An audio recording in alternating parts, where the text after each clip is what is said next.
அனைவருக்கும் வணக்கம். நம்முடைய சேனலில் வரக்கூடிய வீடியோக்களை தொடர்ந்து லைக் பண்ணி நம்ம சேனலை சப்ஸ்கிரைப் பண்ணி சப்போர்ட் பண்ணுற அனைவருக்கும் மிகப்பெரிய நன்றி. இந்த வீடியோ உங்களுக்கு பிடிச்சிருந்தா நம்ம சேனலை சப்ஸ்கிரைப் பண்ணிக்கோங்க, வீடியோவை லைக் பண்ணிக்கோங்க, உங்கள் நண்பர்களுக்கும் ஷேர் பண்ணுங்கள். இன்றைக்கி ஒரு முக்கியமான அப்டேட் பார்க்க போகிறோம். என்னென்னா எஸ்ஜிடிக்கான ப்ரொவிஷனல் லிஸ்ட் எப்போ வரப்போகுது அப்படின்றத நம்முடைய ஒரு அனலைஸாக பார்க்க போகிறோம். சரிங்களா? ஏற்கனவே கடந்த வாரம் 12லேருந்து 14 வரை எஸ்ஜிடிக்கான சான்றிதழ் சரிபார்ப்பு பல்வேறு இடங்களில் சென்னையில் நடைபெற்றது. எல்லாரும் அறிஞ்சது தான். இந்த சிவியில் பார்ட்டிசிபேட் பண்ண அனைவருக்கும் மிகப்பெரிய வாழ்த்துக்கள். அதனைத் தொடர்ந்து 16 அன்று டிஆர்பி வளாகத்தில் அடிஷ்னல் அந்த சர்டிஃபிகேட் வெரிஃபிகேஷன் நடந்தது. அதுவும் எல்லாருக்கும் தெரிஞ்சது தான். இதனைத் தொடர்ந்து நிறைய இடங்களில் என்ன சொல்லிட்டு இருந்தாங்கன்னா, விரைவில் இந்த வாரத்திலேயே ப்ரொவிஷனல் லிஸ்ட் வந்துடும் அப்படின்னு சொல்லிட்டு இருந்தாங்க. ஆனால் நாம் எதிர்பார்த்தது தான் நடந்திருக்கு. என்ன அப்படின்னா, இந்த ஆப்சண்ட் ஆனவங்களுக்கான ஒரு சிவி அப்படின்றது டிஆர்பி கண்டக்ட் பண்ணுவாங்கன்னு நான் எதிர்பார்த்தேன். அது நிச்சயமாக நடந்திருக்கிறது. ஏனென்றால் கடந்த ஆண்டு இந்த பிடிபிஆர்டியில் ஆப்சண்ட் ஆனவங்களுக்கும் அடிஷ்னல் ஒரு வெரிஃபிகேஷன் நடத்தினாங்க.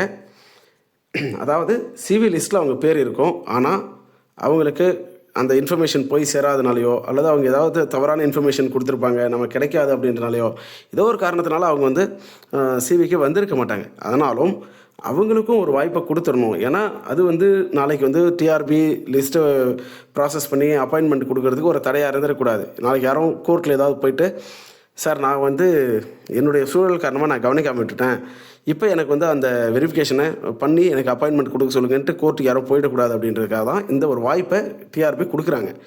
இப்போ என்ன பண்ணியிருக்காங்க அப்படின்னா, நாளை சரிங்களா, நாளை 22/5/2025 வியாழக்கிழமை காலை டிஆர்பி வளாகத்தில் இந்த ஆப்சண்ட் ஆனவங்களுக்கு எல்லாருக்குமே சர்டிஃபிகேட் வெரிஃபிகேஷன் நடக்க போகுது. இது எப்படி அப்படின்னா, டைரெக்டாகவே டிஆர்பி கல்வித்துறை மூலமாக கான்டாக்ட் பண்ணி அவங்க என்ன பண்ணுவாங்கன்னா, அவங்களுக்கு ஆப்சண்ட் ஆன எல்லாருக்குமே நேரடியாக அவங்க வீட்லேயே போயிட்டு கால் லெட்டர், அவங்களுக்கான அந்த பயோடேட்டா ஃபார்ம், ஐடென்டிஃபிகேஷன் ஃபார்ம் எல்லாமே கொடுத்து, இந்த டேட்டில் உங்களுக்கு சிவி இருக்குது கலந்துக்கோங்க அப்படின்னு கொடுத்துருவாங்க. இது அவங்களுக்கு கொடுக்கப்படக்கூடிய ஒரு கடைசி வாய்ப்பு. இந்த சிவி அப்படின்றது நாளைக்கு நடக்குது. இது பிடிபிஆர்டியில் போன முறை நடந்தது. அதனால தான் நான் எதிர்பார்த்தேன் இந்த ஆப்சண்ட் ஆனவங்களுக்கு அடிஷ்னல் சிவி நடக்கும் அப்படின்றது. இது நடக்கிற இதே சமயத்தில் டிஆர்பி என்ன பண்ணியிருப்பாங்க அப்படின்னா, இந்த லாஸ்ட் வீக் சிவி நடந்தது இல்லைங்களா, அதில் பார்ட்டிசிபேட் பண்ணி சரியான முறையில் டேட்டா கொடுத்துருக்கவங்கள அவங்க ஷார்ட்லிஸ்ட் பண்ணி ரேங்க் வைஸ் அந்த பிரிக்கிற வேலையை பண்ணிகிட்ருப்பாங்க. ஏன்னா அந்த டேட்டாலாம் சரியான முறையில் கொடுக்கணும். அந்த வேலையை டிஆர்பி செஞ்சிகிட்டே இருப்பாங்க. நாளைக்கு யாரெல்லாம் சிவியில் கலந்துக்கிறாங்களோ சரியான முறையில் தகவல்களை கொடுத்து அவங்களும் ரேங்க் லிஸ்ட்டு உள்ளே வரும் பட்சத்தில் அவங்களையும் அந்த செலெக்ஷன் லிஸ்ட்டுக்குள்ளே எடுத்து ப்ராசஸ் பண்ணுவாங்க. சரிங்க சார், இப்போ நான் எப்போ சிவி அந்த செலெக்ஷன் லிஸ்ட்டை எதிர்பார்க்கலாம்? அதாவது நான் ஏற்கனவே சொல்லியிருந்த மாதிரி தான், மே மாதம் முடிவதற்குள் நிச்சயமாக ப்ரொவிஷனல் செலெக்ஷன் லிஸ்ட் எதிர்பார்க்கலாம்.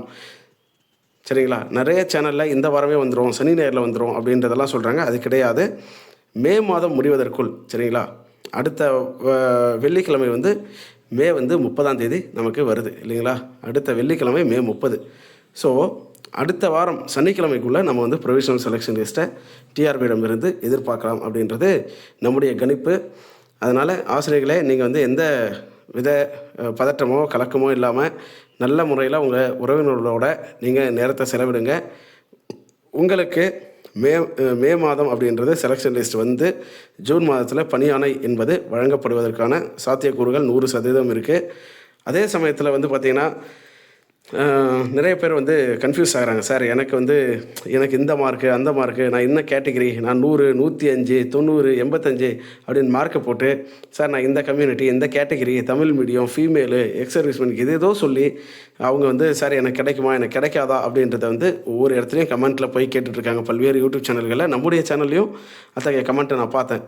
நீங்கள் எதை பற்றியும் கவலைப்படாதீங்க. சரிங்களா? உங்களால் எந்த யூடியூப் சேனல்காரும் உங்களுக்காக உட்காந்து அனலைஸ்லாம் பண்ணி நமக்காக சொல்ல மாட்டாங்க. சரிங்களா? உங்களுடைய கேட்டகரியில் எவ்வளோ பேர் செலக்ட் ஆகிருக்காங்க அப்படின்றத நீங்கள் என்ன பண்ணுங்கன்னா, லிஸ்ட் எடுத்து தேடி பாருங்கள். அதாவது சிவி லிஸ்ட் இருக்கு இல்லைங்களா, அந்த லிஸ்ட்டை எடுத்து நீங்கள் உட்காந்து அனலைஸ் பண்ணணும். ஏன்னா அப்படி நீங்கள் அனலைஸ் பண்ணி பார்க்குற பட்சத்தில் தான் அந்த டீட்டெயில்ஸ் நமக்கு தெரியும். நம்ம போய்ட்டு ஏதோ ஒரு யூடியூப் சேனலில் போய்ட்டு கமெண்ட் போடுறதுனாலேயே நமக்கான விவரங்கள் கிடைச்சிடாது. சரிங்களா? நமக்கு ஒரு தேடல் இருந்தால் மட்டும்தான் நமக்கான பதில் அப்படின்றது கிடைக்கும். அதை புரிஞ்சுக்கோங்க. அதனால் எங்கேயும் போயிட்டு சார் எனக்கு கிடைக்குமா கிடைக்காதா அப்படின்லாம் கேட்காதீங்க. ஏன்னா அது கொஞ்சம் ரிசர்ச் பண்ணுற வேலை. அதனால் வந்து நீங்கள் கேட்பதை விடுத்து நீங்கள் தேடி பாருங்கள். சார் எனக்கு தேடுறதுக்கெல்லாம் டைம் இல்லை சார், பொறுமை இல்லை சார். அப்படியா? ஒரு 10 நாட்கள் பொறுமையாக இருங்க, உங்களுக்கு அந்த முடிவு என்பது தெரிந்துவிடும். சரிங்களா? அதனால் கவலைப்படாதீங்க. அதே போல் வந்து சார் எனக்கு வித்தியல்டு வந்துடுமா அப்படின்லாம் நிறைய பேருக்கு பயம் இருக்கும். குறிப்பாக ஏதாவது ஒரு சின்ன மைனர் கரெக்ஷன் இருக்கும், அவங்களுக்கெல்லாம் அந்த பயம் இருக்கும். அத்தகைய பதட்டமும் வேண்டியதில்லை. டிஆர்பி வந்து சின்ன சின்ன கரெக்ஷனுக்கெல்லாம் வந்து வித்தியல்டோ இல்லை இன்எலிஜிபிளோ பண்ண மாட்டாங்க. ஏதாவது பெரிய விஷயமா இருந்தால் மட்டும்தான் உங்களை வந்து வித்தியல்டு வைப்பாங்க. உங்களுடைய சர்டிஃபிகேட்ஸில் ஏதாவது முக்கியமான சான்றிதழ்கள் ஏதாவது பிரச்சனை இருக்குது, நீங்கள் சப்மிட் பண்ண மாட்டீங்க, அந்த மாதிரி இருந்தால் மட்டும்தான் உங்களை வித்தியல்டு வைப்பாங்க. மற்றபடி எந்த வித பதட்டமோ பயமோ உங்களுக்கு தேவையில்லை. அதே போல் வந்து இன்எலிஜிபிள் அப்படின்னா, இன்எலிஜிபிளில் உங்களை வைக்க போகிறாங்க அப்படின்னா அதுக்கான ஹிண்ட் வந்து உங்களுக்கு சிவி அப்பயே கிடச்சிருக்கும். சரிங்களா? உங்களுக்கு தெரியும் நீங்கள் வந்து ஏதாவது சர்டிஃபிகேட் மிஸ்டேக் பண்ணியிருப்பீங்க, அதை வந்து கண்டிப்பாக அங்கேயே சொல்லியிருப்பாங்க. அதனால் வந்து இன்எலிஜிபிள் வந்து டிஆர்பியில் சர்டிஃபிகேட் வெரிஃபிகேஷன் அப்போ உங்களுக்கு எதுவுமே சொல்லலை அப்படின் போது கண்டிப்பாக உங்களை வந்து இன்எலிஜிபிள்லாம் பண்ண மாட்டாங்க. அதே போல் தான் வித்தெல்டும் பண்ணுறதா இருந்தால் உங்களுக்கு அது தொடர்பான ஒரு ஹிண்ட் அப்படின்றது உங்களுக்கு சிவி அப்பயே கிடச்சிருக்கும். இந்த சர்டிஃபிகேட் உங்களுக்கு பிரச்சனை இருக்குது, நீங்கள் இதை கொடுக்கணும் அப்படின்ற மாதிரி சொல்லியிருப்பாங்க. அப்படி எதுவும் சொல்லலை சார், எனக்கு நான் கடைசியாகவும் கேட்டேன், எனக்கு எதுவும் பிரச்சனை இல்லைன்னு சொல்லிட்டாங்க அப்படின்னா நீங்கள் கவலைப்பட வேண்டியதில்லை. இன்எலிஜிபிள் பண்ணுறது வந்து ஏதாவது உங்களை வந்து வேலையே கொடுக்க முடியாது அப்படின்ற ஒரு சூழல் வந்தால் மட்டும்தான் உங்களை இன்எலிஜிபிள் பண்ணுவாங்க. அது பல்வேறு காரணங்களால் இன்எலிஜிபிள் அப்படின்றது இருக்கும். அது வந்து நம்ம இந்த இடத்துல சொல்ல முடியாத ஒரு சூழலில் இருக்கிறோம். அதனால் பல்வேறு காரணங்களால் இருக்கும். அதனால் அதை குறித்தெல்லாம் கவலைப்படாதீங்க. மிஸ்இன்ஃபர்மேஷன் யாரெல்லாம் கொடுத்தாங்களோ அவங்கள மட்டும்தான் பண்ணுவாங்க. கரெக்ஷன் பண்ணுறதுக்கு வாய்ப்பு கொடுத்தாங்க, அந்த வாய்ப்பையும் பயன்படுத்தாதவங்கள தான் இன்எலிஜிபிள் பண்ணுவாங்க. அதனால் வந்து கவலைப்பட வேண்டியதில்லை. எல்லாருமே மகிழ்ச்சியோடு இருங்க. விரைவில் உங்களுக்கான ப்ரொவிஷனல் செலெக்ஷன் லிஸ்ட் அப்படின்றது வெளிவந்து ஜூன் மாதமே அப்பாயின்மெண்ட் ஆர்டரும் கிடைக்க எல்லாம் வல்ல இறைவனையும் இயற்கையும் பிரார்த்தித்து இந்த வீடியோவை நிறைவு செய்கிறேன். மற்றொரு பயனுள்ள வீடியோவில் சந்திப்போம். இந்த வீடியோவை லைக் பண்ணிக்கோங்க, நம்ம சேனலை சப்ஸ்கிரைப் பண்ணிக்கோங்க. நன்றி.